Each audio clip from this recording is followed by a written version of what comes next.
स्वागत है आपको इस राजनीतिक विज्ञान की पहली क्लास में। और जिसको भी यूपीएससी सीएससी का अटेम्प्ट 2028 और 2029-30 होने वाला है, तो वैसे लोग के लिए ये बेस्ट मौका है। बिल्कुल फ्री, बिल्कुल 1 रुपए भी आपको कहीं पेड करने की जरूरत नहीं है ना। और बिल्कुल basic to advance level to the point of UPSC. यदि आप तैयारी करना चाहते हैं, यदि आप इस विषय पे अपनी बेहतर पकड़ बनाना चाहते हैं, तो आपको हमारे चैनल पर स्वागत है। और केवल राजनीतिक विज्ञान ही नहीं, इस राजनीतिक विज्ञान के साथ में है ना जीएस का सभी सब्जेक्ट स्टार्ट होने वाला है, जो कि बिल्कुल फ्री होगा। ऐसा नहीं है कि आपसे एक टॉपिक पढ़ा दिया जाएगा और एक टॉपिक को छोड़ दिया जाएगा, उसके बाद आपसे पेमेंट की डिमांड की जाएगी। ऐसा बिल्कुल नहीं है। बिल्कुल फ्री कंटेंट होगा और बिल्कुल बेसिक टू एडवांस।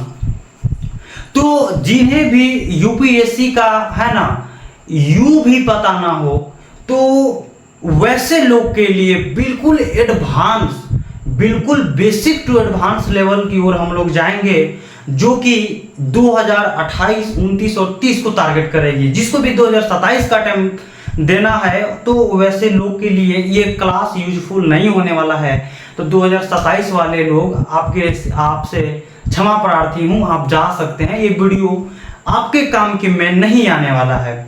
मैं हवाबाजी करूँ यूट्यूब पे लाके और सभी को पकड़ के रख लूँ, जनरल कंपटीशन वाला को भी, 27 वाला को भी, और तो ये सब गलत बात है। किसी को भविष्य के साथ में खेलना ये गलत बात है। जब 2027 वालों के लिए, जनरल कंपटीशन वालों के लिए जब ये क्लास यूज में नहीं आने वाला है, तो मैं जबरदस्ती क्यों बोलूं कि हमारा क्लास को वॉच करो, हमारा वीडियो को देखो? ऐसा नहीं है। यदि आप जनरल कंपटीशन जैसे SSC, GD, railway, bank, PO, ये जो भी तैयारी करते हैं जनरल कंपटीशन वाले लोग, उनको भी ये वीडियो काम नहीं आने वाला है, क्योंकि ये यूपीएससी का क्लास है। और यूपीएससी इंडिया का सबसे टॉप लेवल का एग्जाम होता है और सबसे प्रतिष्ठित संस्था है।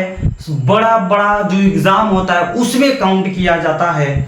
और जब यूपीएससी का जो स्टडी है वो थ्योरिकल होता है ना, वो बिल्कुल एक कॉन्सेप्ट को डेवलप किया जाता है, जो कि आप जनरल कंपटीशन के अपेक्षाकृत आपको बहुत ज्यादा मेहनत करने की है ना जरूरत पड़ती है।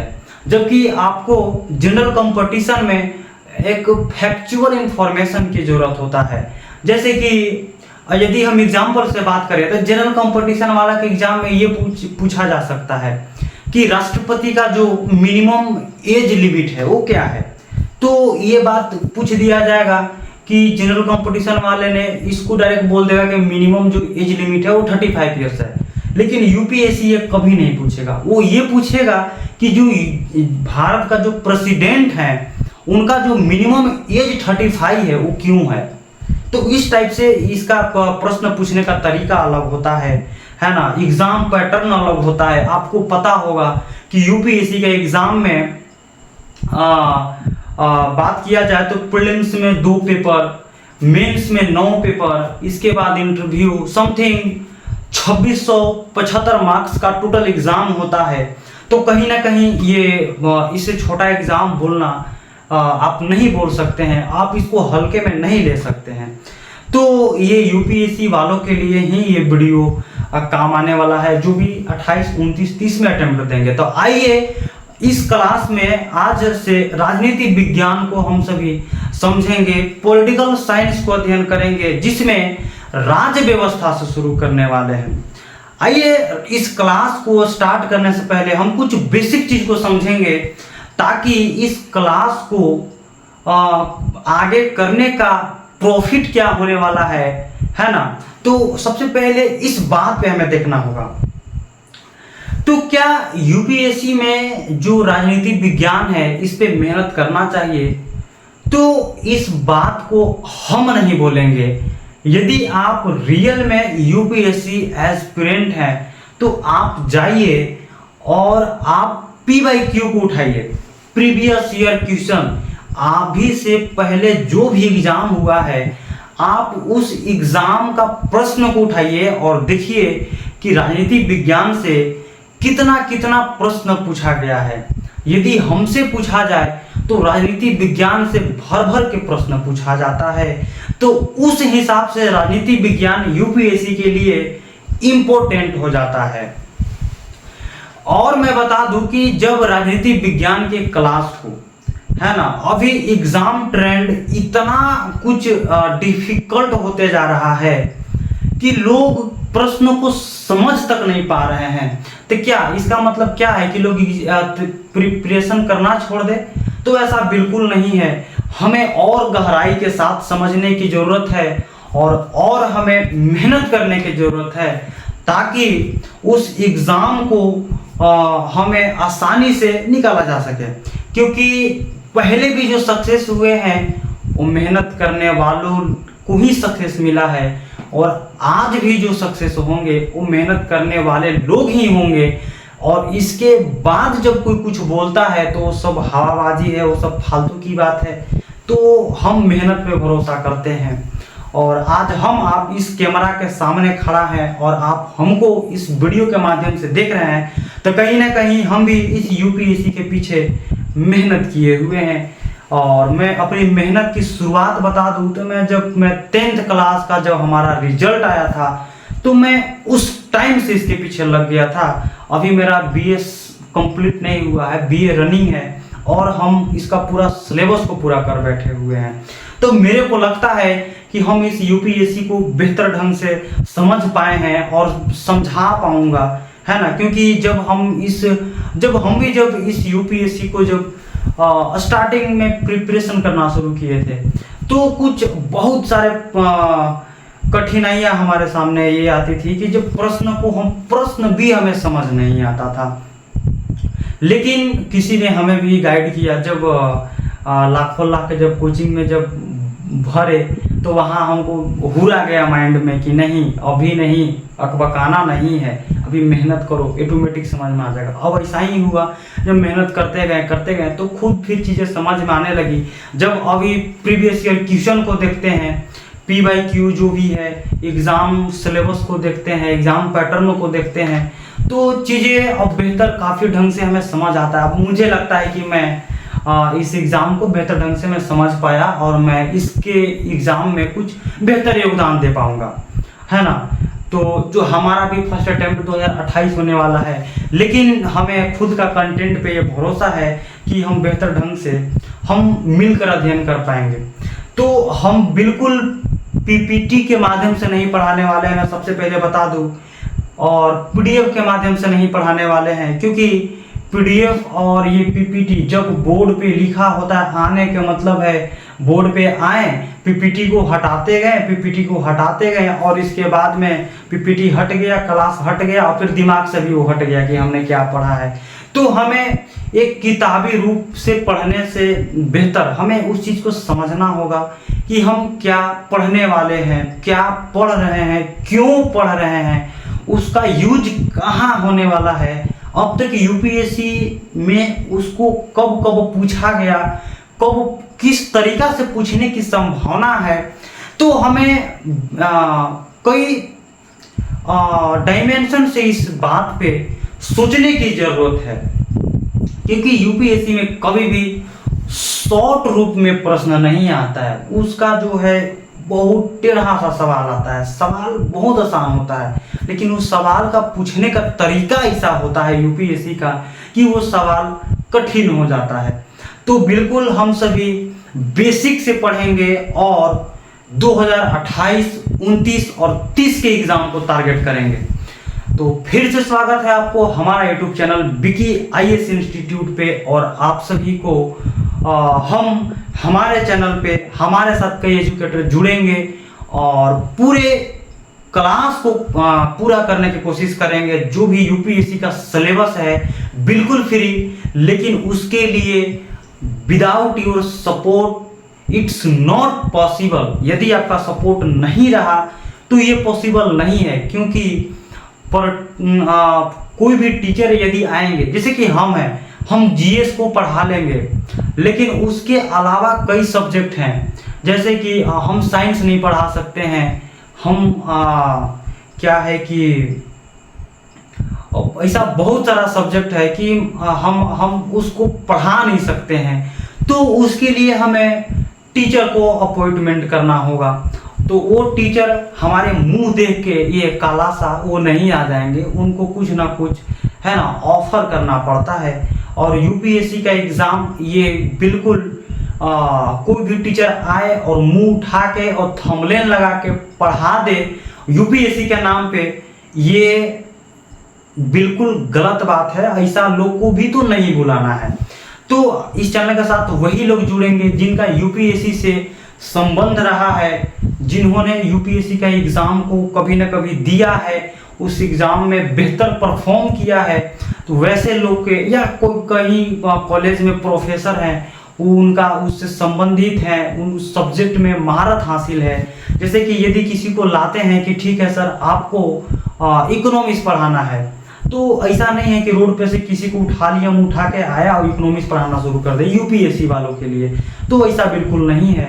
तो विदाउट योर सपोर्टिंग हम वैसे टीचर को लाने के लिए not possible. So you please support me, बाकी हमसे जितना हो पाएगा हम करेंगे। तो आइए इस राजनीति विज्ञान की पहली क्लास को स्टार्ट करते हैं और सबसे पहले समझेंगे कि राजनीति विज्ञान जो हम पढ़ेंगे उसका काम क्या आने वाला है, उसका यूज कब होगा, हम राजनीति विज्ञान में क्या पढ़ेंगे, क्यों पढ़ेंगे और कैसे पढ़ेंगे।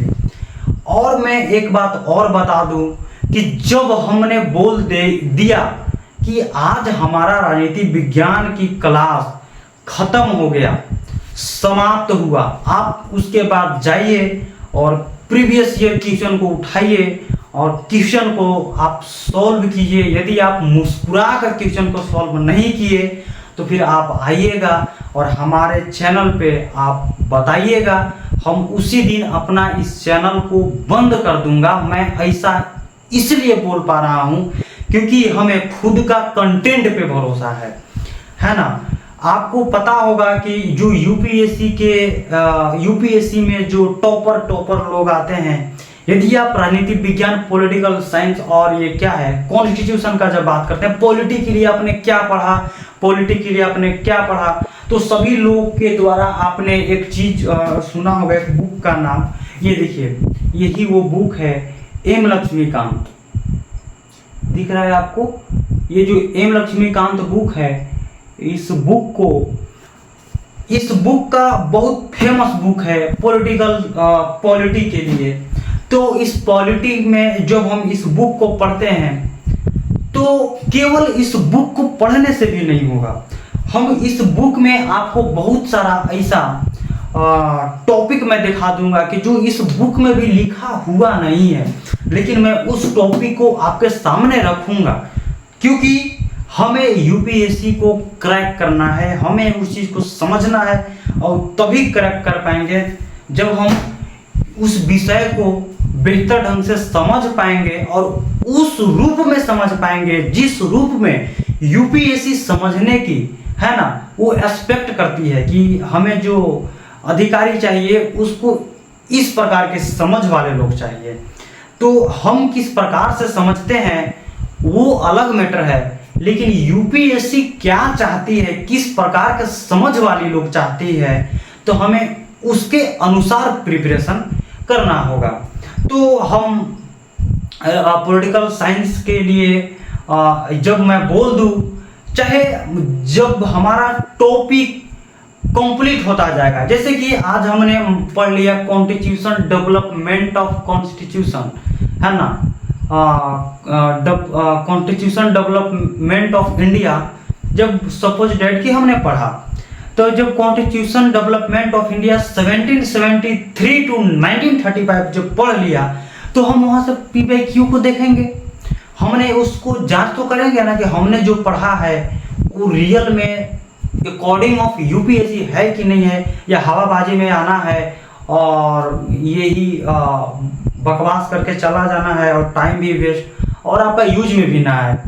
तो इस चीज़ को जांच करने के लिए आपका P/Q है, आपका सिलेबस है। यदि आपको सिलेबस पर पकड़ है, P/Q पर पकड़ है, तो आप क्लास को जज कर पाएंगे कि ये क्लास आपके लिए है कि नहीं है। तो सबसे पहले तैयारी का ये पहला बिंदु यही है कि आपको सबसे पहले सिलेबस पता होना चाहिए और P/Q पता होना चाहिए।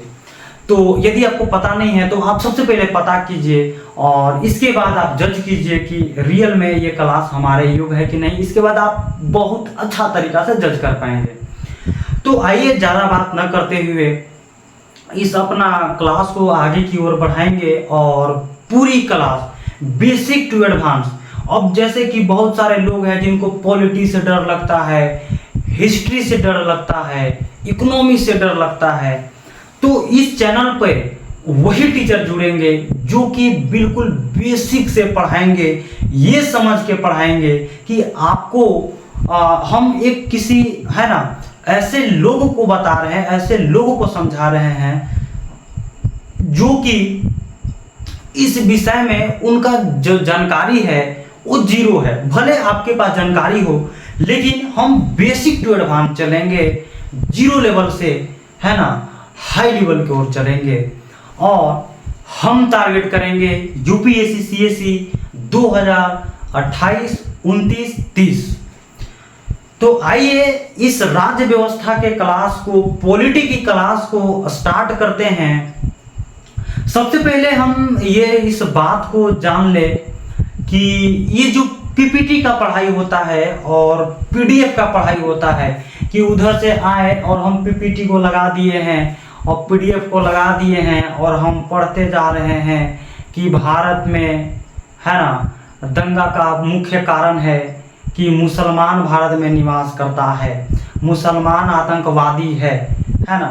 तो इस प्रकार से बेवकूफ़ी टाइप से बात करना या किताब के जैसा पढ़ते चला जाना, ये सही डायरेक्शन नहीं है। हमें किसी भी विषय को जब पढ़ेंगे तो हमें उसका दोनों पक्ष को देखना होगा। यदि राजनीति विज्ञान में यदि हिंदू राष्ट्र पे बात चल रहा है कि भारत हिंदू राष्ट्र बनेगा, तो भैया हमें इस बात पर भी ध्यान देना होगा कि हिंदू राष्ट्र जो भारत को बनने का जो बात किया जा रहा है, सबसे पहले हिंदू राष्ट्र है क्या, हिंदू राष्ट्र से हमें प्रॉफिट क्या होने वाला है, और जब प्रॉफिट होगा तो हमें लॉस भी होगा, तो हमें वो लॉस क्या होने वाला है, क्या हमारा कानून उसको परमिशन देता है ना, क्यों परमिशन देता है, क्यों परमिशन नहीं देता है। यदि हिंदू राष्ट्र बनेगा तो मुस्लिम लोग कहाँ जाएंगे, सिख लोग कहाँ जाएंगे, है ना। अगर मुस्लिम लोग भी बोले कि भारत को मुस्लिम राष्ट्र बनना चाहिए तो फिर हिंदू लोग कहाँ जाएंगे। तो कहीं ना कहीं हमें एक तार्किक तरीका से इस विषय को अध्ययन करना होगा, तब हम राजनीति विज्ञान में है ना बेहतर पकड़ बना पाएंगे। और जब एग्जाम हॉल में बैठेंगे तो जब आप क्वेश्चन को पढ़ेंगे तो आप मुस्कुरा कर जब लिखेंगे, जब बगल वाले आपको देखेगा तो वो टेंशन में चला, डिप्रेशन में चला जाएगा, आपका